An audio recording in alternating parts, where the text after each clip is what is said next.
मेरो मन मेरो जीवनदेखि विरक्त भएको छ। म मेरो दुखेसो आफैमा पोख्न छोड्नेछु। म आफ्नो मनको तितोपनामा बोल्नेछु। म परमेश्वरलाई भन्नेछु, मलाई दोषी नठहराउनुहोस्। तपाईँ मसित किन विवाद गर्नुहुन्छ, सो मलाई देखाउनुहोस्।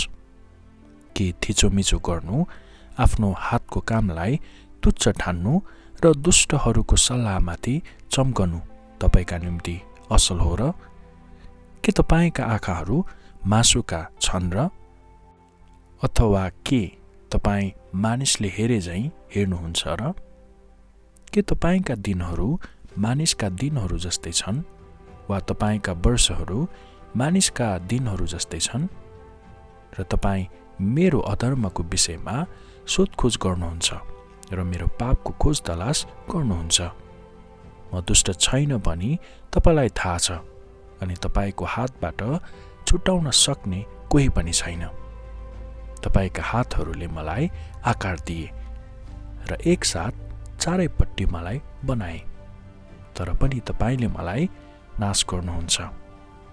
म तपाईलाई बिन्ती गर्दछु, सम्झना गर्नुहोस्। तपाईले मलाई चिम्टे माटो झैं बनाउनु भयो, त के तपाईले मलाई फेरि धुलोमा मिलाउनुहुन्छ?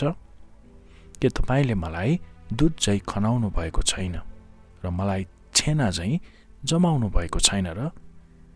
तपाईले मलाई छाला र मासुको वस्त्र पहिराउनु भएको छ, अनि हड्डी र नसाहरूले मलाई बुन्नु भएको छ। तपाईले मलाई जीवन र करुणा दिनुभएको छ, अनि तपाईको देखरेखले मेरो आत्मा सुरक्षित भएको छ। अनि यी कुराहरू तपाईले आफ्नो हृदयमा लुकाएर राख्नु भएको छ।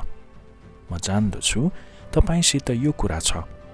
मैले पाप गरे भने तपाईले मलाई चिनिराख्नुहुन्छ, अनि तपाईले मलाई मेरो अधर्मबाट निर्दोष ठहराउनु हुने छैन। म दुष्ट छु भने मलाई धिक्कार, अनि म धर्मी छु भने पनि म आफ्नो शिर उठाउने छैन। म शर्मले भरिएको छु, यसकारण मेरो कष्ट हेर्नुहोस्, किनकि त्यो बढ्दैछ। तपाईले क्रूर सिंहले झैं मेरो शिकार गर्नुहुन्छ, अनि फेरि तपाईले म प्रति आफूलाई आश्चर्यमय देखाउनुहुन्छ। तपाईले मेरो विरोधमा आफ्ना गवाहीहरू नयाँ तुलाउनुहुन्छ र म प्रति आफ्नो रिस बढाउनुहुन्छ। परिवर्तनहरू र लडाई मेरो विरोधमा छन्।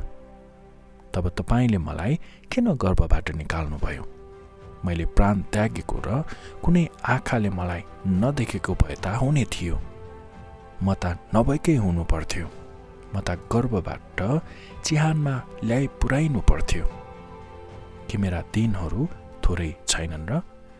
तब रोक्नुहोस्, मलाई छोडिदिनुहोस् र म थोरै सान्त्वना पाऊँ।